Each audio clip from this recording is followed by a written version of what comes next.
bila kita goreng ni, bau dia naik tau. Wangi. Ha.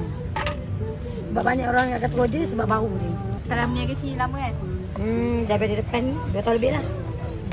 Masa ni tahun yang ketiga.